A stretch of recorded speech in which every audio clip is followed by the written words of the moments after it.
How to install AG502 Automated Steering System. Let's install step by step. Step 1. Install the GNSS pole.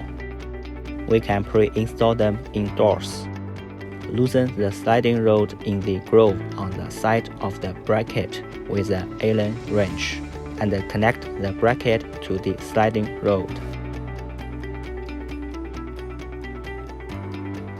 When installing the GNSS pole on the top of the tractor, the position of the mounting bracket can be adjusted left and right according to the position of the reserved hoisting hole of the vehicle. Ensure both antennas are symmetrically aligned with the tractor body center line.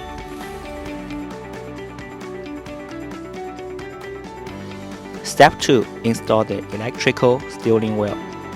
Firstly, we need to remove the original steering wheel and then install the U-shaped bracket.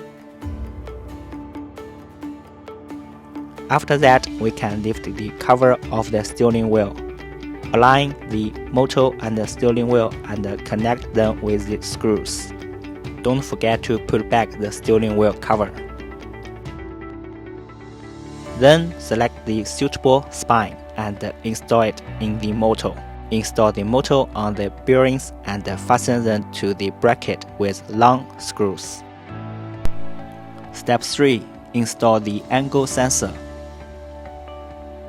Step 4. Install the Hall sensor. Step 5.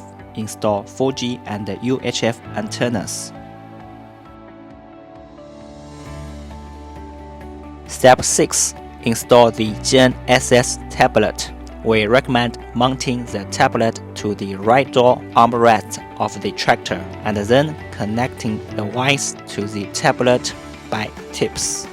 Now we have accomplished the installation of AG502. It only takes a few minutes to adjust the parameters before the tractor can be automated to drive in the field. If you want to learn more about AG series GNSS Automated Steering System or ComNav technology, please follow our social media.